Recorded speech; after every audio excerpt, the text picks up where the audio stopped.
ओम नमः शिवाय। श्रावण का मास शुरू हो चुका है, तो आप सभी सावन सोमवार का व्रत अवश्य ही करते होंगे। तो आपका स्वागत है हमारे चैनल मिस वैष्णव पर। आज हम सुनेंगे सावन सोमवार व्रत कथा। आप बड़े प्रेम व श्रद्धा के साथ कथा को सुनिएगा।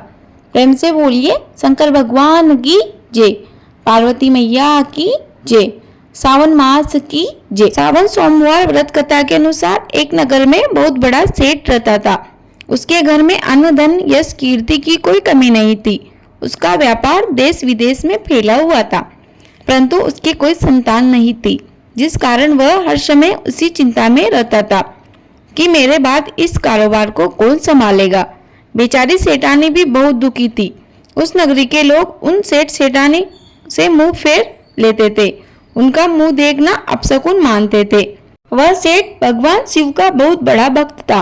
वह रोज शिव मंदिर जाता था और शिव जी की पूजा कर दीपक जलाया करता था।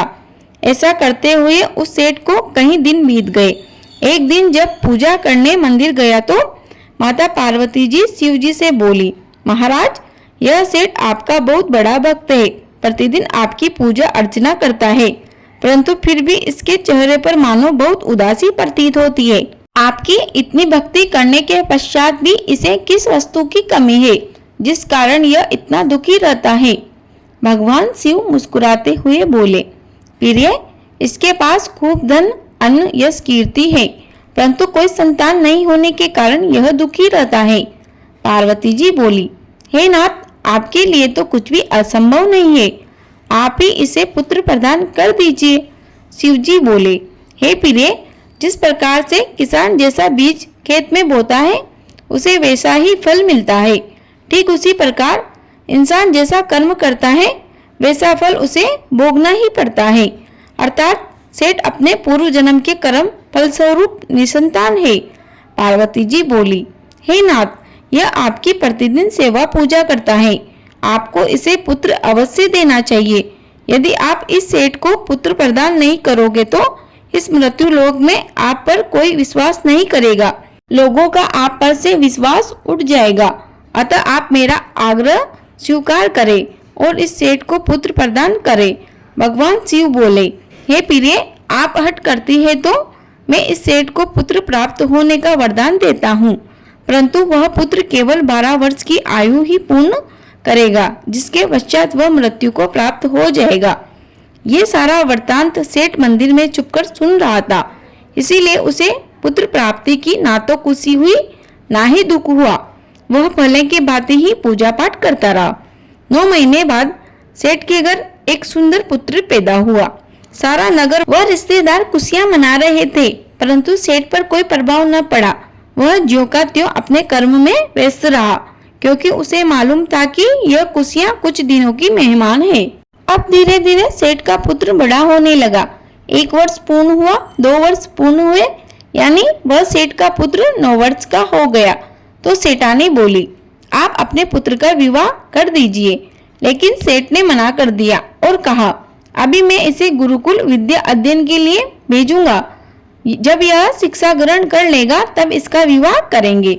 ऐसा कहकर सेठ ने अपने साले यानी लड़के के मामा को बुलाया और उन्हें बहुत सारा धन देकर कहा कि मेरे पुत्र को विद्या अध्ययन के लिए गुरुकुल ले जाओ, रास्ते में खूब दान पुण्य यज्ञ हवन आदि करवाते जाना। अब क्या था, दोनों मामा भांजे निकल पड़े। रास्ते में खूब दान पुण्य हवन यज्ञ आदि करवाते हुए जा रहे थे। एक नगर में राजा की पुत्री का विवाह था। वह बारात आ रही थी। सेठ का पुत्र व मामा दोनों बारात देखने लगे।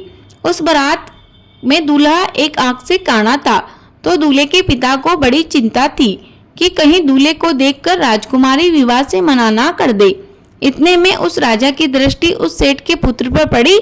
राजा ने सोचा कि क्यों ना तोरण पर इस लड़के को दूल्हा बनाकर ले चले, जिससे कि अपना काम भी बन जाएगा। ऐसा विचार कर राजा सेठ पुत्र व उसके मामा के पास पहुंचा। वह अपनी योजना बताकर कहा, यदि आप ऐसा करने को तैयार हो जाते हो तो मैं आपको बहुत सारा धन दूंगा। सेठ का पुत्र व मामा के पास धन भी समाप्त होने वाला था, इसीलिए उन्होंने हाँ कर दी। अब क्या था, सेठ के पुत्र को दूल्हा बनाकर तोरण पर ले गए। इसके बाद राजा ने सोचा क्यों ना फेरों पर भी इसे ही बिठा दिया जाए। वह सेठ पुत्र को फेरों पर बिठा दिया गया। इस प्रकार सेठ के पुत्र व उस राजकुमारी का विवाह संपन्न हो गया। अब सेठ पुत्र को तो अपनी शर्त के अनुसार जाना था। सेठ पुत्र ने जाते समय राजकुमारी की चुंदड़ी पर यह लिख दिया कि तुम्हारा विवाह राजकुमार के साथ नहीं, मुझ सेठ पुत्र से हुआ है। राजकुमार एक आंख से काना है। मैं अभी विद्या अध्ययन करने जा रहा हूँ, कुछ समय बाद लौट आऊंगा। ये सब राजकुमारी ने अपनी चुंदड़ी पर पढ़ लिया।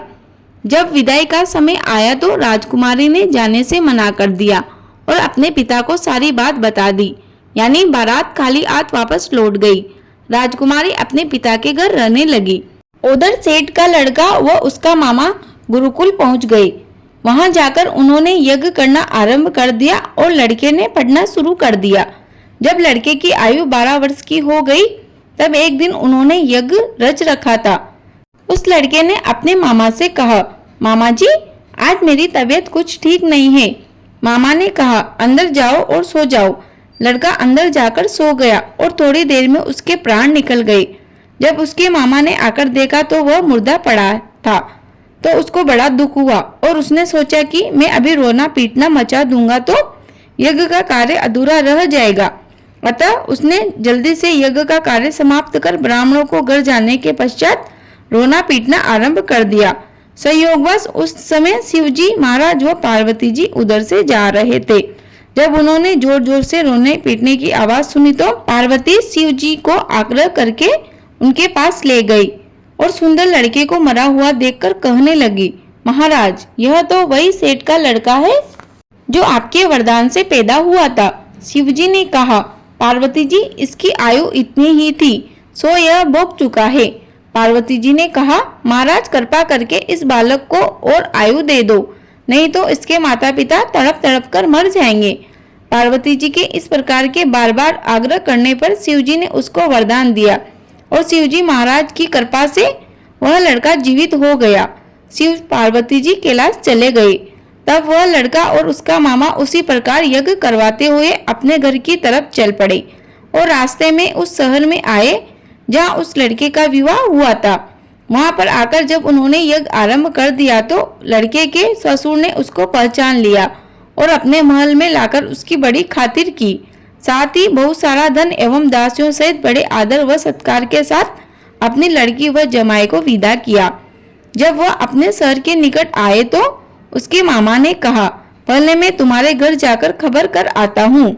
उस समय उसके माता पिता अपने घर की छत पर बैठे हुए थे और उन्होंने यह प्रण कर रखा था कि यदि हमारा पुत्र सकुशल घर आया तो राजी खुशी नीचे आ जाएंगे, नहीं तो छत से गिरकर अपने प्राण दे देंगे।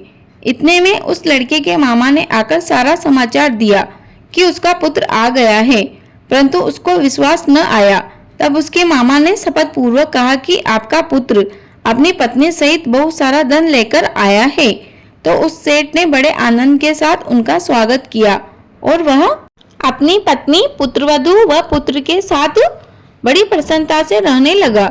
इस प्रकार जो भी सोमवार का व्रत धारण करता है अथवा कथा को पढ़ता है सुनता है तो उसके सभी दुख दूर होकर उसकी सभी मनोकामनाएं पूर्ण होती है। वह मनुष्य इस मृत्यु लोक के सभी सुखों को भोग कर अंत में मोक्ष की प्राप्ति करता है।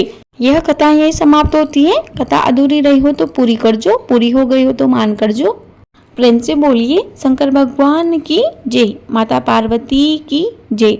हर हर महादेव। मुझे उम्मीद है आपको यह वीडियो अवश्य उपयोगी लगी होगी। प्लीज वीडियो को लाइक करें, शेयर करें, कमेंट बॉक्स में जय श्री राम अवश्य लिखें।